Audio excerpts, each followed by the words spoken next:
Morning, kids. I sat down this morning to try to offer some advice and guidance on the drafts that you sent me on Monday night, and I'm doing that, but it's going kind of slowly. And it's going kind of slowly because my poor little pea-sized brain is already starting to fry. So I've done about half of them, and I've found myself writing the same thing over and over again on most of them. And I was going to maybe just type up and send out a message because I'm not sure when I'm going to get them done.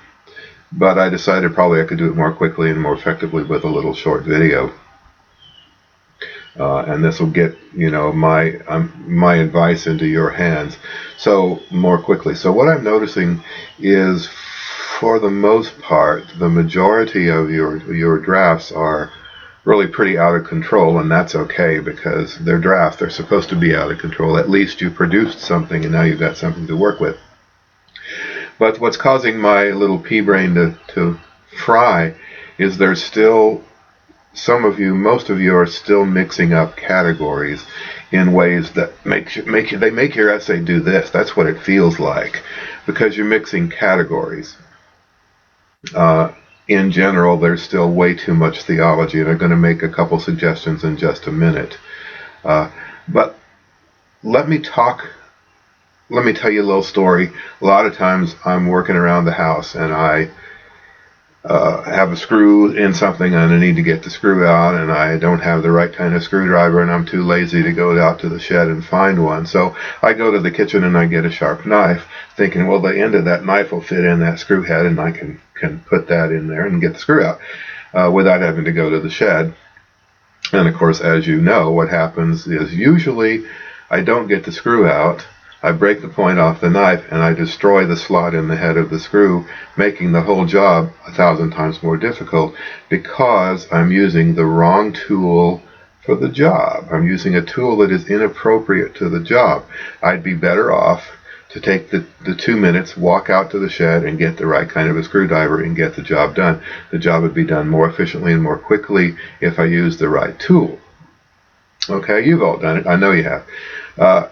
So there are categories and there are categories. There are literary categories, which are the tools that we use to analyze literature. And I've attached to this announcement, there's a sheet of things there. Those are the categories, the tools that one can use appropriately to get the job done for the essays for this class. And then there are theological categories, theological tools that don't work for this kind of work.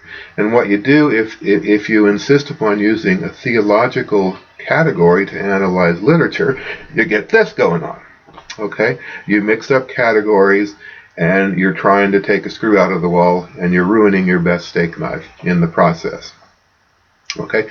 So look at that list of categories of elements of short story, but they also could apply to the analysis of fiction in Job. Setting, characterization, dialogue, and all of the things that are on particularly the third page of that handout. Those are the proper tools to analyze literature. Theological categories have a different purpose and a different function.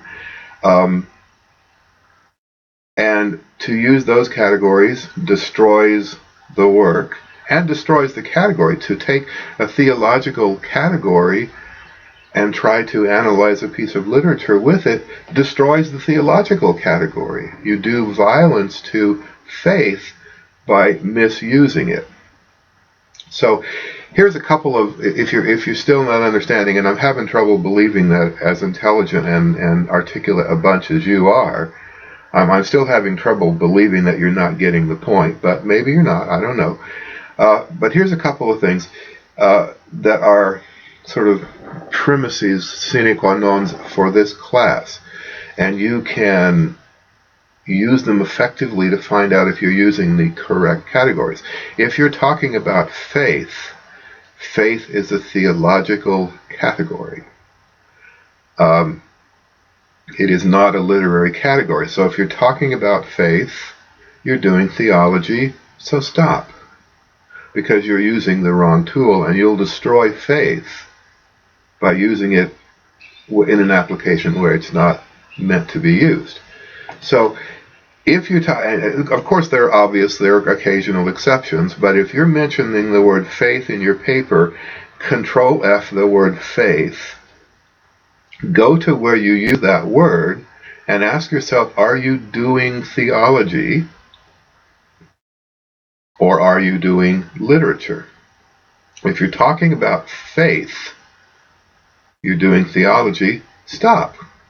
Don't do that. If you're talking about someone's approach to one's faith or someone's analysis of one's faith, typically that's a harder question, but typically that's theology. Okay?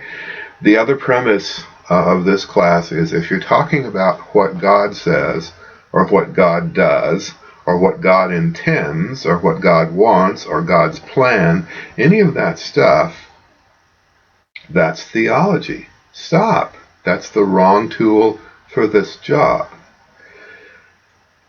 These, as we have discussed before, most likely all the evidence points to the fact that these are not eyewitness accounts. These are accounts written at some distance from the events they recount by someone who probably wasn't even there. So you can't say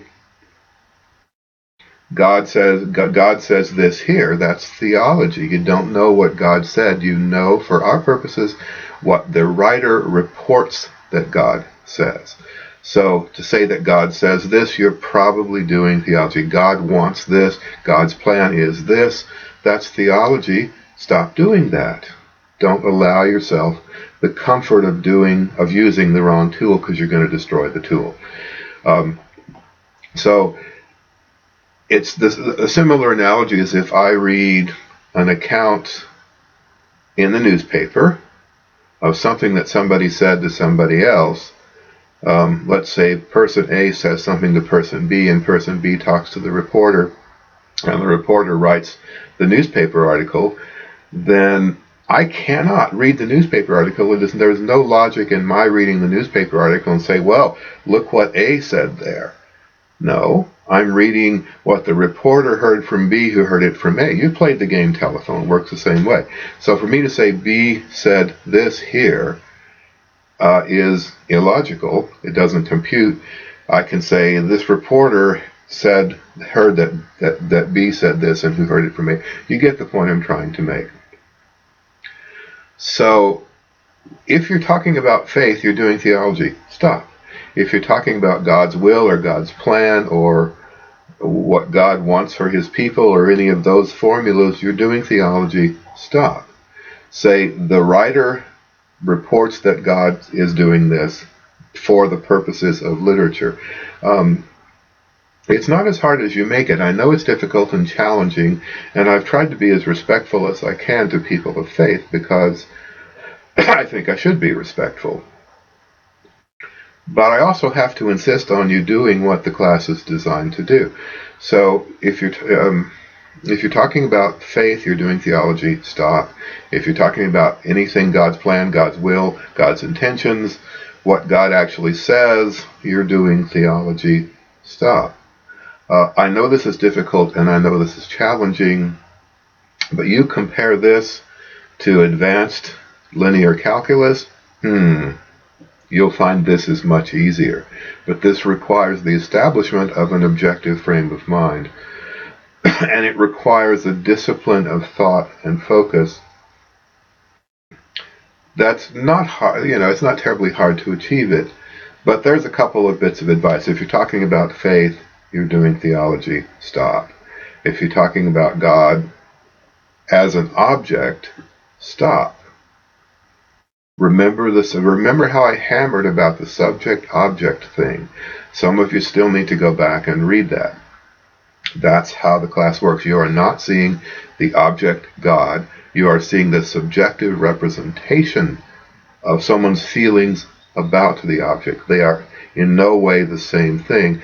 And the reason my little pea brain is frying is because some of you folks are still mixing up the two categories.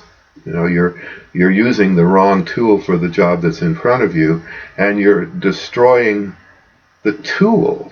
Folks, misapplication of faith destroys faith. Think about it in the same way that I destroyed the tip of that knife by trying to use it to take a screw out of the wall. So if you're mixing up the categories, your essay's doing this, and that's for our purposes the most important thing, because I cannot follow you.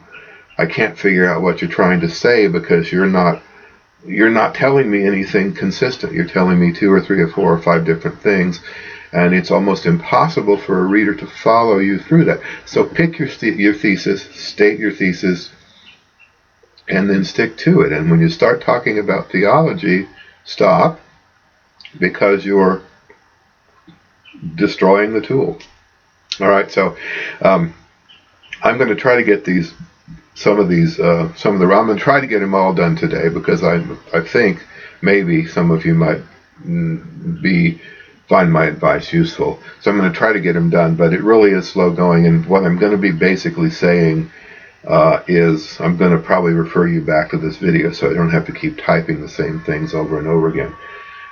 The other thing is, some of you should probably go and review the how-to stuff on introductions, thesis statements, and that sort of thing. I understand these are drafts, and they're not perfect. They're all over the place, and that's how a draft should be. At least you produced a draft, as opposed to the folks who didn't do anything, and so they still got nothing to work with. You've got something to work with. But now we really need to sharpen it up and eliminate the irrelevant material which simply distracts a reader and doesn't prove anything. All right, so that's it. I'm going to stop. We've gone on too long. I'm going to get this up for you, and then I'm going to take a short break, play the piano a little bit, and get back to work. Thanks, bye.